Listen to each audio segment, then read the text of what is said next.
अस्सलामुअलैकुम वरहमतुल्लाहि वबरकातुहू। आज की इस वीडियो में मैं आपको बताऊंगी डिप्रेशन की दुआ। जो लोग परेशान हैं, परेशानी की वजह से डिप्रेशन का शिकार हो चुके हैं, उनके लिए ये दुआ है। इंशाअल्लाह वो इस दुआ को पढ़ें और अल्लाह ताला की मदद से वो इस डिप्रेशन वाली बीमारी से निकल जाएंगे।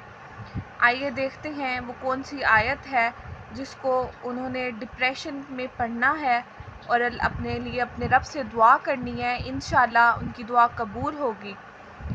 अल्लाह का नाम लेके हम आगाज़ करते हैं।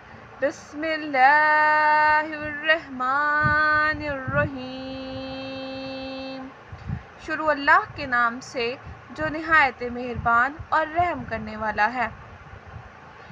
डिप्रेशन में सूरत तौबा की ये आखिरी आयत तिलावत करते रहा करें। हस्बी अल्लाहु ला इलाहा इल्ला हुवा अलैहि तवक्कलतु व हुवा रब्बुल अर्शिल अज़ीम। इसका तर्जुमा, मुझे अल्लाह ही काफ़ी है, उसके सिवा कोई मामूद नहीं, मैंने उस पर भरोसा किया और वही अर्श अज़ीम का मालिक है।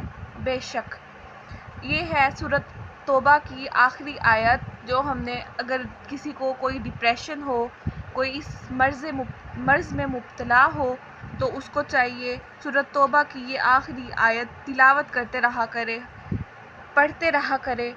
इंशाअल्लाह वो डिप्रेशन जैसी बीमारी से निकल जाएगा, अल्लाह के फजल व करम से ठीक हो जाएगा।